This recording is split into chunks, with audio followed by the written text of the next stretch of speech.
Cécilia Rose. Je vais vous présenter juste après. Alors Cécilia était donc chargée de production du film que vous allez voir, Varda par Agnès. Mais elle était surtout en charge de toute la production cinéma à Ciné Tamaris auprès d'Agnès Varda. Et Agnès, visiblement, en parlait comme l'une des cariatides de sa société de production. Et c'est vrai que le rapport avec Agnès dans toute la partie cinéma passait par Cécilia d'une façon ou d'une autre. Et avant de lui donner la parole, je lui rends une espèce d'hommage. C'est qu'un des petits moments de grâce de ma vie, heureusement il y en a eu d'autres, mais c'est qu'un jour, Cécilia, je ne sais par quel biais, a découvert qu'on faisait des ciné-karaokés sur les films de Jacques Demy. Alors, c'est Agnès, il y a longtemps déjà. Et je sais pas, elle a aimé l'idée, tout ça. Et je ne sais comment cette idée lui est venue. Et elle m'a dit, mais c'est chouette. D'ailleurs, Agnès fête son anniversaire bientôt. Est-ce que vous voulez venir? Juste parce qu'on faisait chanter les spectateurs sur les films de Demy, quoi. Et on s'est retrouvés comme ça au 80e anniversaire d'Agnès Varda, en train de vivre ce moment qu'on voit du coup dans le film d'Agnès ensuite, qui est le don des 80 ballets. Voilà, c'était un moment très très joli, voilà, poétique, gracieux, drôle, comme Agnès en réservait, et ses proches aussi, parce qu'on a de nouveau vu récemment à son enterrement. Voilà, donc on est très content d'accueillir Cécilia ici, dans cette salle qui désormais porte le nom d'Agnès Varda. Merci Cécilia. Alors, je reprécise avant de te passer la parole en posant une question que on voulait évidemment montrer ce film en présence d'Agnès il y a un mois déjà, un mois et demi, ouais. Parce que ce film il a été montré à Berlin. Je m'en dis juste de mots que moi je l'ai vu dans la projection BIS du lendemain, qui est vraiment mes projections préférées à Berlin, parce que la salle est peinarde, c'est moins difficile d'y rentrer que dans les projections officielles. Ça. Et en fait, les gens étaient très visiblement bouleversés par le film, alors que c'est quand même un film sur une vie, une œuvre. Enfin, mais de façon tellement intelligente. Il y avait une espèce de grâce dans l'intelligence, quoi, qui fait qu'à un moment, cette intelligence devient de l'émotion. Et donc, du coup, c'est drôle, c'est poétique, c'est touchant, c'est Varda. Et donc, évidemment, dès le jour même, j'ai envoyé des messages à Rosalie, sa fille et tout ça, en lui disant, et à Grégory, et en commençant à harceler, en disant, bon, on va le montrer, voilà, on ne sait pas quand, on ne sait pas comment, tout ça, mais on va le montrer, si Agnès peut venir, ce serait super, tout ça. Et puis, quelques jours avant le décès d'Agnès, Grégory m'a dit, oui, il n'y aura pas de problème pour le montrer, mais on sait désormais qu'Agnès ne pourra plus accompagner son film, n'accompagnera plus ses films, etc. Et évidemment, ça renvoie à ce que je n'ai pas vécu, mais que tu m'as raconté tout à l'heure, qui est qu'en fait, à Berlin, moi je ne savais pas, et donc elle avait annoncé de toute façon que, d'une certaine façon, ce grand festival international, qui fait partie des 3 grands festivals d'Europe quand même, était probablement sa dernière apparition publique, ou quasiment, enfin, en tout cas, elle imaginait que cette dernière présentation de film était d'une certaine façon son cadeau d'adieu aux spectateurs. Raconte-nous un peu cette séance-là avant qu'on parle du film lui-même. Alors, bonsoir. Effectivement, le Festival de Berlin était une échéance assez proche qu'on s'était fixé pour dévoiler ce film. Puisqu'on savait Agnès malade, qu'on ne savait pas combien de temps on pourrait encore compter sur elle, et voilà. Et donc on avait un peu, on était très heureux d'être à Berlin, et on avait un peu tous les projets qu'on faisait, tous les derniers projets qu'on a fait. En fait, on a toujours choisi des échéances relativement courtes pour être sûr que Agnès puisse les vivre complètement. Dans la rétro à la Cinémathèque française. Et donc, d'où la rétro à la Cinémathèque française, d'où ce film qu'on a présenté à Berlin, d'où une exposition qui est en cours et qui a ouvert le jour de cette disparition au domaine national au jardin de Chaumont-sur-Loire, où elle présente des œuvres, des installations qu'elle a créées particulièrement pour ce lieu, qui est un jardin. Donc Agnès avait 1000 projets en cours encore, des envies, des inspirations, c'était permanent, c'était vivant, ça jaillissait partout. Et nous à la production, l'idée c'était vraiment de l'accompagner au mieux et la soutenir au mieux et lui permettre de vivre ça vraiment au maximum de ses capacités, de ses forces. Et c'est vrai que la présentation à Berlin, ça a été un moment très très fort. Ça a été la dernière grande projection qu'elle a faite dans une salle, je ne sais même pas combien de personnes elle fait la salle, c'est assez immense, quelques milliers. Et effectivement, elle a pu annoncer à ce public que c'était probablement sa dernière présentation. Donc effectivement, ça a teinté la projection d'une certaine, émotion, on va dire. Alors racontons un peu d'où vient ce film-là, parce que c'est un drôle d'objet quand même, cinématographiquement parlant. Donc quel était le projet au départ et qu'est-ce qu'il est devenu pendant que vous étiez en train de le faire avec Agnès? Alors, le projet... moi, ça fait 17 ans que... Enfin, j'ai travaillé pendant 17 ans avec Agnès, donc ça fait quelques projets au démarrage desquels j'ai été et qu'on a mené à terme. Ça commence toujours par une petite idée, un petit truc qu'on va faire. On va faire un petit court-métrage. Là, dans ce cas-là, en fait, c'est un film de commande. C'est un film de commande d'Arte et c'est aussi un film que Agnès était un peu engagée à faire, voyant ses capacités physiques diminuer un peu. Elle sentait qu'elle ne pourrait plus accompagner, comme elle le faisait beaucoup, ses films à l'étranger. Agnès voyageait énormément, mais c'est vrai que les voyages commençaient à devenir un petit peu compliqués pour elle. De plus en plus, on l'a sollicité pour faire des masterclass, pour faire des... elle a horreur de ça. Mais bon, voilà. De l'expression. je l'ai sorti, mais... elle était énormément sollicitée pour ça et ça devenait en fait de plus en plus difficile pour elle de faire ses voyages.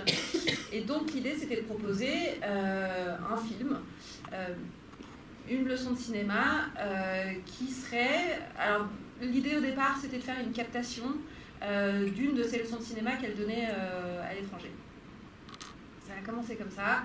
Et évidemment, avec Agnès, c'est devenu un film d'Agnès, c'est-à-dire avec des inventions de mise en scène, avec de la fantaisie, avec un propos, avec un regard sur ses propres films. Moi, j'ai appris beaucoup de choses dans ce film-là, sur le cinéma d'Agnès.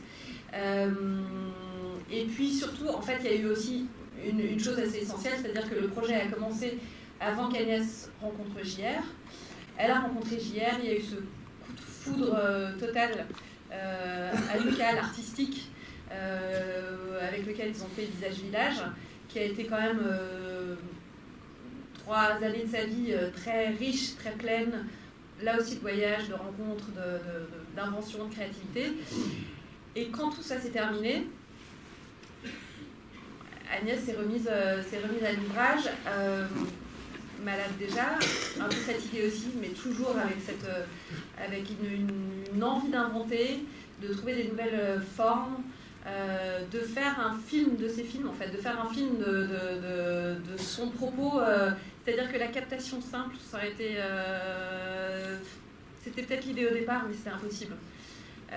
Et donc, ce qu'on pensait aller être quelque chose de relativement facile, voilà, est devenu un film d'Agnès. Et qui là aussi très particulier. On l'a vraiment... on s'est vraiment mis aux finitions du film, sachant qu'Agnès était déjà malade et que donc il fallait aussi faire vite pour s'assurer qu'elle pourrait effectivement être là à toutes les étapes de l'étalonnage, du mixage, du montage, de toutes les finitions du film auxquelles Agnès a assisté de A à Z. C'est-à-dire que 90 ans, fatiguée, elle faisait des journées complètes. C'est aussi ça son sens du détail, son perfectionnisme, son exigence avec elle-même, son souci permanent d'être sûre d'être bien comprise par son public, c'est-à-dire que tout soit limpide, que son propos soit limpide. Donc c'est ça aussi, voilà, c'est ça aussi ce film-là. Bon, je précise que du coup, parfois des élus ou des gens qui ne connaissent pas très bien le cinéma nous demandent mais pourquoi on a choisi tel ou tel nom pour nos salles. Et désormais, quand on nous demandera mais pourquoi Agnès Varda, si quelqu'un nous pose la question, on dira bah voyez ça. Voilà.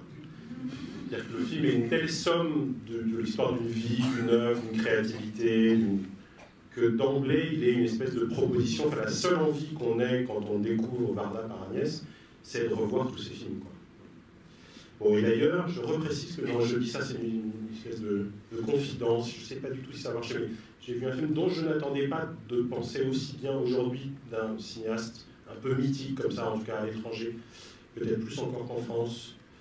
En plus, cette projection est secrète, tu ne devrais pas filmer ça. Mais j'ai vu le nouveau film de Claude Lelouch qui est à Cannes.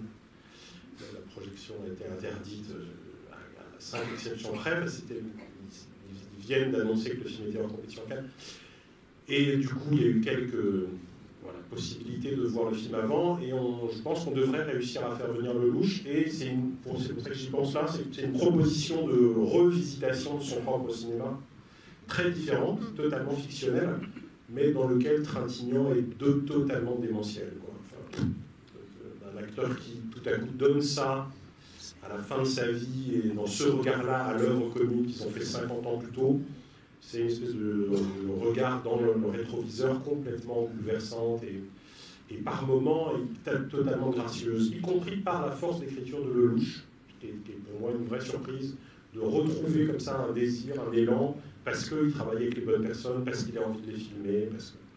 Voilà, donc j'espère que fin mai, ça c'est une pure prospective, mais comme on est les premiers à l'avoir vu, on a du coup des chances de peut-être réunir Claude Lelouch, voire l'un ou deux de ses acteurs fétiches du film en question. Je ne sais pas si Trintignant acceptera de se déplacer, puisqu'il est quand même pour le coup très malade et très vieux, disons les choses. Mais le couple est absolument, avec Othman est absolument formidable. Cécilia, est-ce qu'on dit encore un petit truc comme ça, juste pour dire du bien d'Agnès pour finir, enfin, si je veux. Qu'est-ce que tu dirais comme question horrible, hein, mais une fois qu'on se dit ça, on se dit, mais alors du coup, comment est-ce qu'on situe Agnès dans l'histoire du cinéma, quelle place elle occupe, parce que c'est quand même vraiment un film totalement rétrospectif, et qui a, on en parlait à table, une espèce d'ambition assez étonnante qui est parée non seulement de son travail de cinéaste qu'on connaît plus ou moins bien, mais qu'on identifie quand même, et puis surtout de ce truc dingue, de se dire, non mais en fait, je vais entamer une nouvelle carrière à 80 ans, je le souhaite tous, nous le souhaitons tous même, puisqu'elle est devenue artiste plasticienne vraiment sur le tard, comme quand certains cinéastes tout à coup se disent, enfin acteurs se disent tout à coup, mais en fait j'avais envie de faire des films, je pense à Michel Piccoli. Moi j'adore les films faits par Piccoli, le cinéaste, sauf qu'il a commencé à 72 ans, enfin je sais pas, je vais pas vérifier l'âge de son premier film, mais, et que du coup les assurances après m'ont dit non mais vous êtes trop vieux, vous allez arrêter là, alors qu'il y avait plein de projets de mise en scène. Voilà, donc... c'est très compliqué d'assurer Agnès aussi sur ces tournages. Ah ouais. Non, là on l'a pas fait. Ah d'accord, vous travaillez sans assurance du coup en se disant ça va venir. Sur Agnès. Ah oui, pas mal. Pas sur Ouais. ça y est, il est fait, il est sorti. Voilà, donc parle-nous un peu de ce pari-là dans ce film, en particulier, de se dire, voilà, comment tout à coup Agnès s'est dit, puisque tu étais à ses côtés à ce moment-là, non mais j'ai envie de prolonger le geste du cinéma, de continuer à faire des films, y compris avec JR, on en a parlé, le visage et l'âge, mais aussi d'aller sur un autre territoire, c'est-à-dire les arts plastiques, le monde des musées, etc. Alors, effectivement, Agnès a eu sa première grande exposition, mais pour le coup une très grande exposition qui était toute la Fondation Cartier en 2006, avec une exposition qui s'appelait L'île et elle, et qui était sa première vraie incursion, on va dire, dans le milieu de l'art contemporain. 2006, elle avait donc déjà 78 ans. Et effectivement, c'est un début de carrière, on va dire, en tant que plasticienne, qui est quand même assez tardif. Je pense que Agnès s'est pas posé énormément de questions par rapport à ça. C'est-à-dire que ça répondait à une envie. C'était aussi d'une certaine manière, quelque chose qu'elle avait déjà enclenché avec les glaneurs et la glaneuse. En tant qu'artiste plasticienne, elle a beaucoup revisité ses propres films, elle a recyclé son cinéma, notamment avec ses cabanes de cinéma. Il y a eu je pense qu'elle avait un vrai besoin d'expérimenter la troisième dimension. C'est vraiment la mise en espace d'images et de représentations qu'elle pouvait avoir. Tout en gardant, tout en restant profondément une cinéaste, tout en restant une photographe, je pense qu'elle a juste continuer à se développer et à s'ouvrir et à s'exprimer par des nouvelles manières. Je pense qu'il n'y avait pas grand-chose qui n'était pas accessible à Agnès, en fait. Je pense qu'il n'y avait pas beaucoup de domaines qui n'étaient pas expérimentables pour elle, qui n'étaient pas sujet de curiosité ou d'intérêt. Je pense qu'elle a peut-être eu un petit peu du mal à rentrer réellement dans le monde de l'art contemporain, c'est-à-dire à avoir la reconnaissance peut-être qu'elle aurait aimé avoir. Et en même temps, je pense que le problème a été assez français. Je pense qu'il y a eu un vrai cloisonnement, plutôt en France, où on a considéré qu'elle était cinéaste et que donc elle ne pouvait pas être plasticienne. La question s'est absolument pas posée dans d'autres pays, où elle a énormément montré ses œuvres.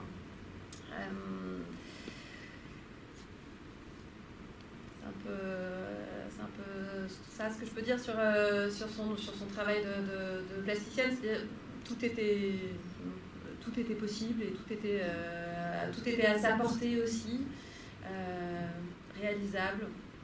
Il y avait toujours les gens autour pour tenir. Eh bien, je pense qu'on peut remercier chaleureusement Cécilia Rose.